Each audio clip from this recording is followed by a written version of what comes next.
Olá, bem-vindo à nossa aula de História. Eu sou a professora Thalia Onofre e hoje o nosso conteúdo vai ser a Revolução Científica e o Racionalismo do século XVI e XVII.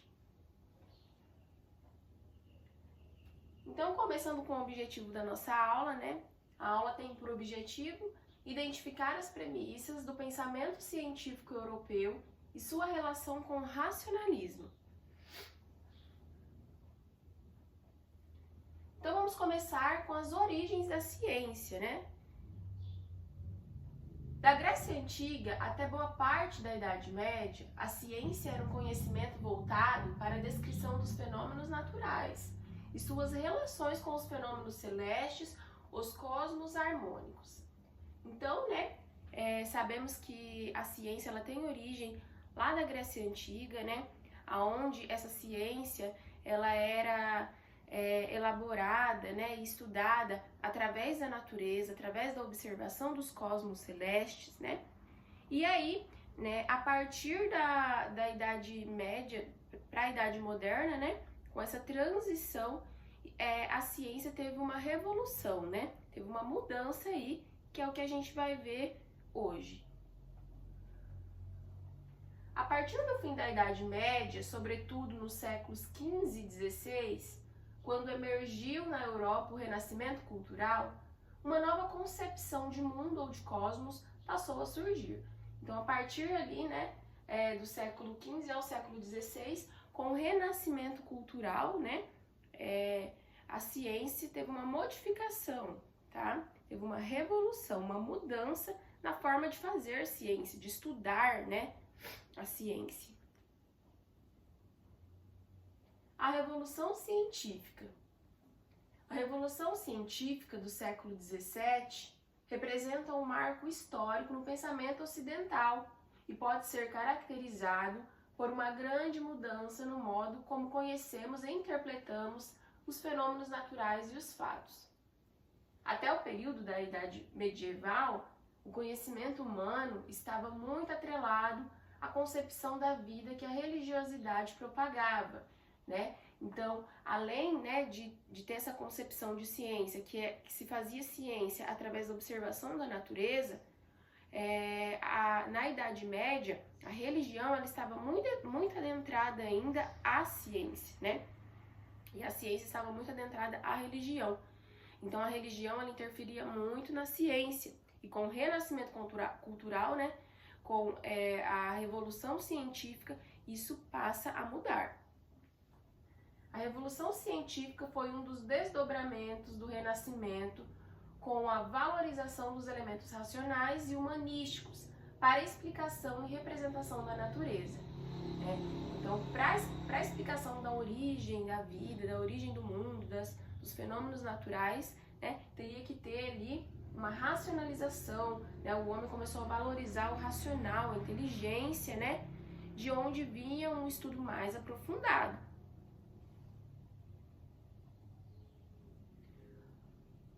Com esse renascimento cultural, também surgiu o humanismo e o racionalismo. O humanismo e o racionalismo. O humanismo, que ocorreu do século XII ao século XV, inspirou uma nova visão de arte e do conhecimento. Os humanistas se opunham às verdades da igreja medieval, desafiando o seu domínio cultural, traduzindo e divulgando os textos da antiguidade. Então, como eu falei anteriormente, na Idade Média a ciência era muito atrelada à religião, Então, a religião ela interferia muito ali nos resultados da ciência e com o humanismo e o racionalismo isso passou a mudar, Então, os humanistas, os cientistas, os estudiosos humanistas, eles começaram, a opunhar, as verdades da igreja, contrariar, essas verdades da igreja, que a igreja tanto propagava sobre a ciência. A partir da Revolução Científica, o conhecimento passou a ser reconhecido somente após a confirmação pela experiência e pela razão, surgindo assim o método experimental ou científico, Então, a partir da Revolução Científica, a ciência, a verdade, ela começou né, a ser considerada de fato verdade a partir de um método científico, né, de um estudo mais aprofundado, mais analisado. A gente vai ver mais um pouquinho sobre isso. O método científico. O método científico passou a tratar da compreensão dos mais diversos fenômenos naturais, humanos e filosóficos por meio da razão, dos experimentos, observação e hipóteses. De seus resultados originaram-se as teorias científicas, né? Então, o método científico, apesar de ele não estar atrelado, né, à religião, né, ele também não ficou mais só naquilo de observar a natureza, né, e do achismo humano, tá? Para ser considerado uma verdade, os cientistas, os estudiosos começaram a observar, a fazer experimentos, né, e a ter que comprovar se aquilo era de fato real ou não. A Revolução Científica. O contexto de uma mentalidade marcada pelo racionalismo foi contemporâneo ao renascimento cultural e científico, ao surgimento da imprensa e do movimento das reformas religiosas. A ciência, que até então estava relacionada à teologia, passa a ser um conhecimento estruturado e prático.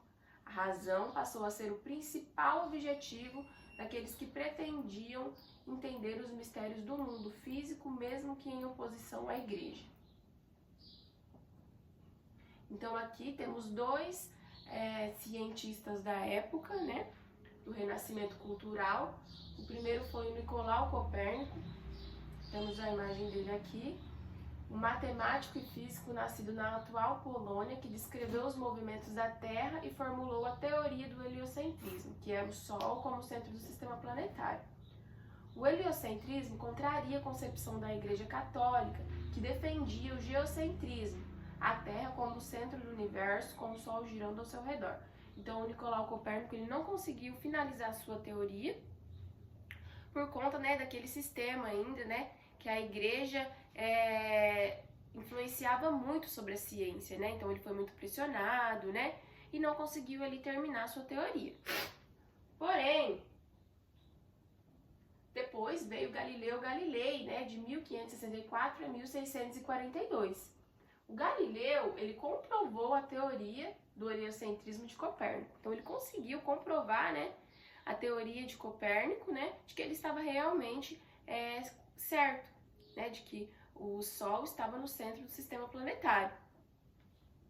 Concluiu que a Terra efetuava dois movimentos, ao redor de si mesma, que é a rotação, né, e ao redor do Sol, a translação. Então, são dois, né, movimentos que a gente conhece até nos dias atuais, né? Estudamos nos dias atuais. Descobriu as luas de Júpiter, os anéis de Saturno, e que a velocidade da luz é superior à do som. Porém, né, por defender o heliocentrismo, Galileu foi julgado pelo Tribunal do Santo Ofício, né, que era um tribunal da Igreja Católica, onde julgava os estudos da época, né? E para escapar da morte, ele teve que negar a sua teoria, né? Então, temos a imagem aqui do Galileu. E ele teve que, por fim, né? Ele teve que acabar negando a sua teoria para escapar da morte. Por quê? Porque não ia de encontro, né, com o que a igreja pregava e acreditava, né? Então, estava passando ainda naquela transição, né? De que a teologia dentro da ciência estava tendo um declínio, mas ainda não era 100%, né? Foi um processo, né? E nessa época o Galileu Galilei teve, né, que negar sua tão conhecida atualmente, né, e correta teoria sobre o heliocentrismo. Bom, como atividade, né, eu proponho que elabore um mapa conceitual sobre a revolução científica de acordo com o texto disponibilizado com no mínimo 10 tópicos. Então, a proposta da atividade, né, para elaborar um mapa conceitual sobre a Revolução Científica, onde eu quero a explicação sobre essa revolução, tá? Coloquei ali uma observação de que vou avaliar, né, as informações bem descritas, uma letra legível e o capricho serão avaliados também. E retomada da nossa aula. Na aula de hoje, vimos que o método científico envolve a compreensão dos mais diversos fenômenos por meio da razão, dos experimentos, observações, hipóteses e resultados. O movimento humanista e renascentista colaborou para o desenvolvimento e a valorização da ciência, e as teorias científicas defendidas pelos humanistas foram condenadas pela Igreja Católica. Bom, espero que tenham gostado da nossa aula de História e até a próxima!